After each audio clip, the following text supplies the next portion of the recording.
দেশনেত্রী বেগম খালেদা জিয়া দি লন্ডন ক্লিনিকে স্বাস্থ্য পরীক্ষার সব রিপোর্টের ভিত্তিতে খালেদা জিয়ার লিভার প্রতিস্থাপনের সিদ্ধান্ত নেওয়া হবে। ডাক্তার জাহিদ। বিএনপির চেয়ারপারসন ও সাবেক প্রধানমন্ত্রী বেগম খালেদা জিয়ার লিভার প্রতিস্থাপন নিয়ে এখনো চূড়ান্ত কোনো সিদ্ধান্ত হয়নি। বিষয়টি নিশ্চিত করেছেন তার ব্যক্তিগত চিকিৎসক ও দলের জাতীয় স্থায়ী কমিটির সদস্য অধ্যাপক ডাক্তার AZM জাহিদ হোসেন।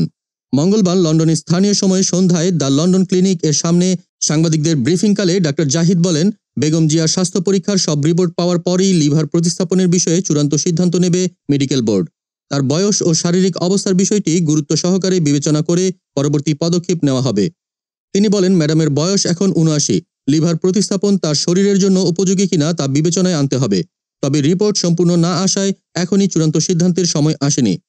বেগম খালেদা জিয়ার বর্তমান শারীরিক অবস্থা নিয়ে তিনি জানান, তার লিভার, কিডনি এবং হার্টের জটিলতা রয়েছে। এসব সমস্যার প্রতিটি সুনির্দিষ্টভাবে পরীক্ষা নিরীক্ষা করা হচ্ছে। লন্ডনের বিশেষজ্ঞ চিকিৎসক অধ্যাপক জন প্যাট্রিক ক্যানেডির নেতৃত্বে ৬ থেকে ৭ জনের একটি মেডিকেল টিম এই চিকিৎসা কার্যক্রমে নিযুক্ত। ডাক্তার জাহিদ বলেন, চেয়ারপারসনের জন্য যেসব স্বাস্থ্যগত পরিবর্তন দরকার তা দ্রুততার সঙ্গে চিকিৎসকরা বিবেচনায় নিচ্ছেন। এখনও তার বিভিন্ন স্বাস্থ্য পরীক্ষার ফলাফল পর্যালোচনা চলছে এবং এসব রিপোর্ট বিশ্লেষণের পরেই পরবর্তী চিকিৎসার পথ নির্ধারণ হবে। তিনি আরও উল্লেখ করেন, দ্য লন্ডন ক্লিনিকে ভর্তি হওয়ার পর থেকেই ম্যাডামের লিভার ও হার্টের অবস্থা নিবিড় পর্যবেক্ষণে রাখা হয়েছে। চিকিৎসকরা স্থানীয় মেডিকেল বোর্ডের সঙ্গে পরামর্শ করে তার জন্য সর্বোত্তম চিকিৎসা দিচ্ছেন। উল্লেখ্য, বেগম খালেদা জিয়া দীর্ঘদিন ধরেই গুরুতর শারীরিক সমস্যায় ভুগছেন এবং লন্ডনের চিকিৎসা কেন্দ্রটিতে তার উন্নত চিকিৎসার ব্যবস্থা করা হয়েছে।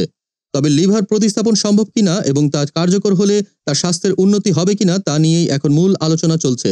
দেশজগৎ ডেস্ক নিউজ।